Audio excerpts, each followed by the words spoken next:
soy Andrea Gersh, investigadora en temas sobre la imagen, académica también de la universidad y docente, y actualmente estoy invitada como curadora a la segunda versión del MUF del Centro de Fotografía de Montevideo. Notable. Andrea, ¿toma la fotografía un nuevo sentido a partir de esta crisis? Ay, qué difícil pregunta. Yo creo que la fotografía ha tenido siempre sí, desde que existe, ¿no?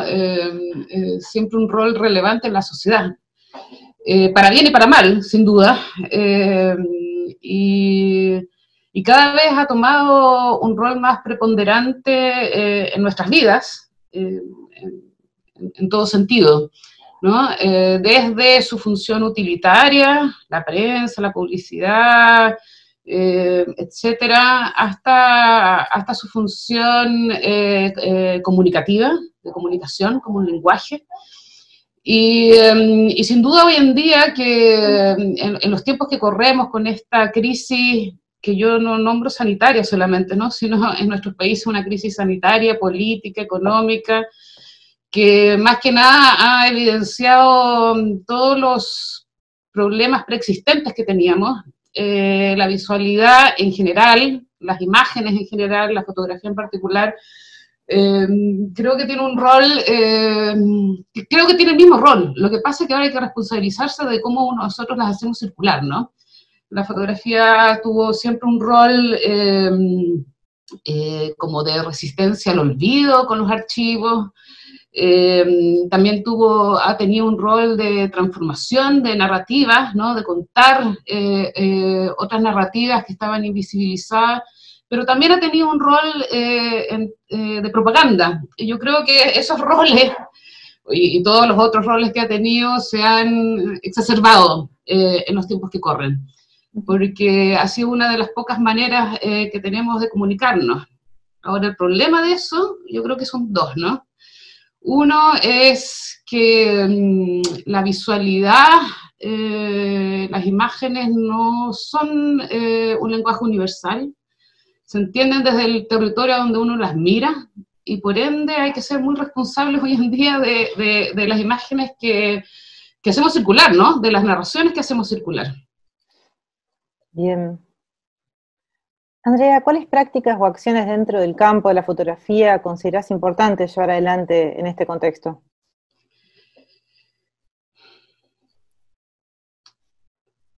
Yo creo que cada vez más nos estamos dando cuenta, o deberíamos darnos cuenta, yo creo que no nos hemos dado cuenta, de la relevancia de una educación, ¿no? De la educación, finalmente, en los territorios de las imágenes y de la fotografía. De una educación frente a la visualidad, que creo que evidentemente ahí hay un vacío en todo sentido, ¿no? Hay un vacío en la educación formal, en los colegios, hay un vacío en las escuelas de fotografía, hay un vacío en las redes sociales, y creo que una de las cosas más relevantes que nos demuestra este estado en el que estamos es justamente el entender la importancia de una educación entendida así como una educación que permita empoderarnos en la creación, que permita abrirnos preguntas, que permita otro tipo de diálogo y de bienestar, finalmente, entre las personas. ¿Y por qué es relevante educar en la visualidad? Porque básicamente en un gran porcentaje nos comunicamos a través de ella. Uh-huh. Y aprendemos, y hemos aprendido a través de las imágenes, ¿no? Pero lamentablemente muchas veces hemos aprendido una instrucción visual, ¿no? Una instalación de una manera instruida, memorizada de lo que las imágenes pueden ser, y no hemos aprendido que detrás de todas las imágenes hay un campo de relación política, de gestos simbólicos, de nuevas aperturas a su lectura, tanto de las imágenes actuales como de los archivos, ¿no? Y aquello yo creo que ha estigmatizado ciertas maneras de mirarlo. Hemos visto hoy en los últimos tiempos con la crisis política que hay en muchos de nuestros países, sobre todo hablando de la lectura de mi país, de Chile, pero también del racismo, del clasismo, de las formas en que nos comunicamos, de las maneras de mirar a los otros, a las otras, y ahí hay una enorme tarea que hacer. Yo creo que esa es la más importante tarea que hacer en torno a las imágenes hoy en día. ¿Hay trabajos pasados o actuales que quieras recomendar para este momento?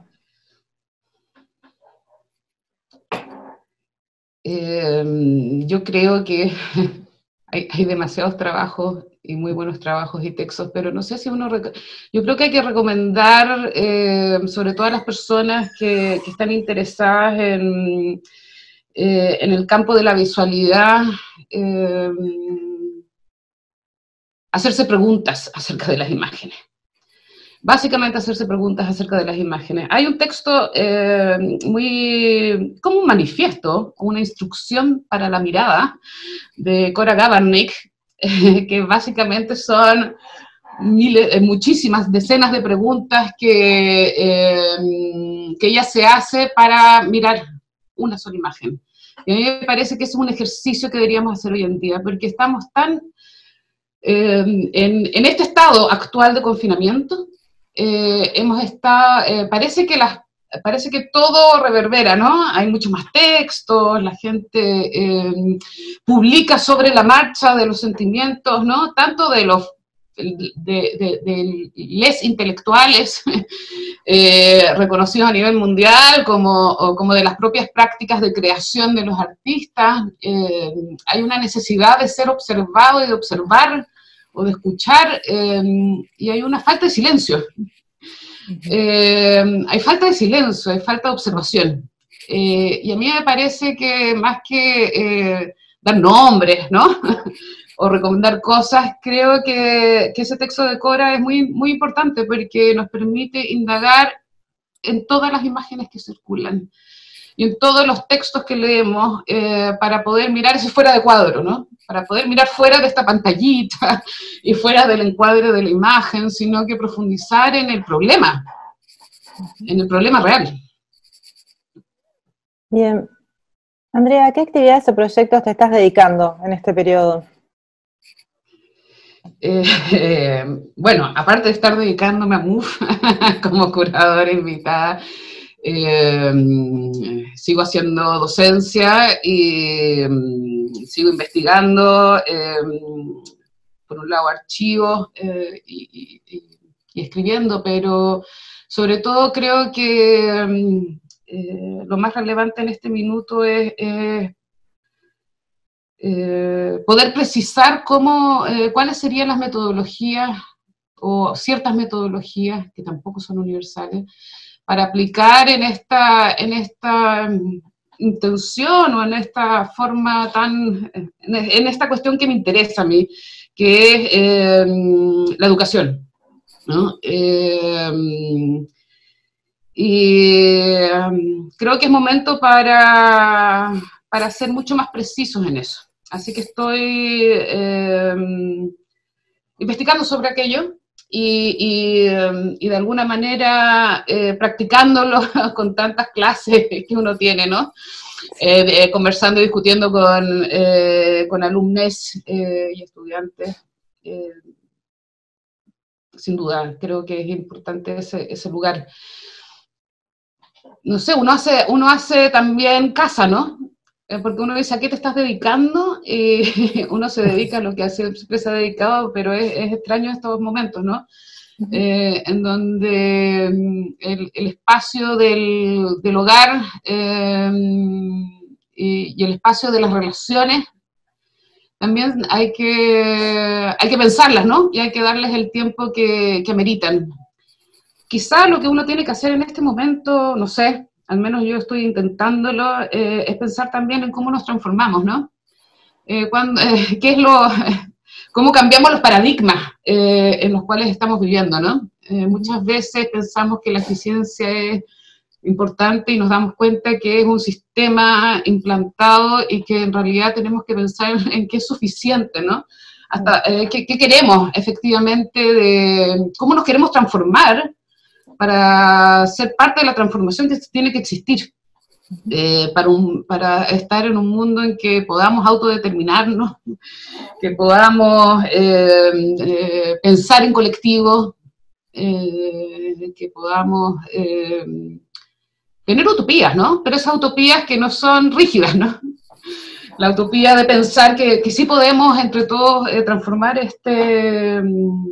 un sistema que demuestra desigualdad, que demuestra injusticia, que demuestra mucho clasismo en nuestros países, que muestra racismo, y también es un tiempo para pensarse, no solo para hacer lo que uno siempre hacía, sino para repensarse, sin duda. Bien. Andrea, por último, y como curadora invitada para esta segunda edición del Festival MUF del CDF, van especialmente para ti también estas preguntas base del festival, que son quiénes son y quiénes queremos ser. Yo me voy a permitir leer, porque tenemos lo interesante también de la metodología que hemos tratado de seguir con todo el equipo de MUF, con los distintos equipos que trabajan en MUF, desde todo el equipo maravilloso del CDF, pero también de los curadores pedagógicos invitados, los Karnitzer, Mónica Hoff, y de las activadoras y el activador invitado para Caminos Conjuntos. Nos hicimos la tarea de preguntarnos estas dos preguntas, ¿no? Que son quiénes somos y quiénes queremos ser. Así es que, y esto fue hace no más de 1 o 2 semanas atrás, y esta es la primera respuesta que tengo yo a las preguntas. Obviamente que las respuestas cambian día a día. Entonces, ¿quiénes somos, no? Estas preguntas que nos hiciéramos pre-pandemia hoy cobran aún más sentido, pues este acontecimiento sanitario, político, económico, cultural ha permitido visibilizar de manera brutal todos los problemas y las mentiras preexistentes. Evidentemente, con matices, excepciones y diferencias entre países, hablamos desde una vergonzosa desigualdad y corrupción institucionalizada hasta el clasismo, racismo, individualidad y otros estragos que se han ido modelando por décadas y siglos, a través de la instrucción escolar, la narración histórica oficial, la instalación de un sistema económico neoliberal y un largo etcétera, que han sostenido las diferencias sociales en clases y lamentablemente castas. Es raro ocupar esa palabra, pero después de todo lo acontecido en todo nuestro país parece que sí, todavía la tenemos que ocupar. Somos vecines, transeúntes, sujetos, compañeros, individuos, donde hemos estado enfocando o desenfocando nuestra mirada a lo largo de la historia. ¿Sabemos leer las imágenes o nos hemos convertido en imágenes? ¿Cómo nos liberamos de lo dado? ¿Cómo reactivamos conocimientos olvidados, omitidos, devaluados? ¿Buscamos la autodeterminación? Y si es así, ¿cómo nos empoderamos? ¿Cómo cambiamos el paradigma de la eficiencia a la suficiencia, de lo individual a lo colectivo, de la memorización a la creatividad? ¿Cómo estimulamos todo aquello para mirar más allá de nosotros mismos, mediando o dialogando, activando e incentivando e incitando? ¿Y quiénes queremos ser? Bueno, esa es una pregunta más difícil todavía, y una primera aproximación sería un somos, un colectivo, donde exista libertad, dignidad, justicia, donde el tejido social permita construir imaginarios, politizar las prácticas cotidianas, resignificando el pasado para poder construir un presente y un futuro con y entre todos. Perfecto. Tenemos que insistir yo creo que tenemos que insistir en la utopía. Como decía antes, una utopía que no que nos paralice en algo imposible, sino que permita mover todas estas barreras y estos muros constantemente, ¿no? De manera circular, colectiva, que nos haga efectivamente transformarnos como personas y como sociedad, ¿no? Perfecto, Andrea, te agradecemos mucho por esta entrevista.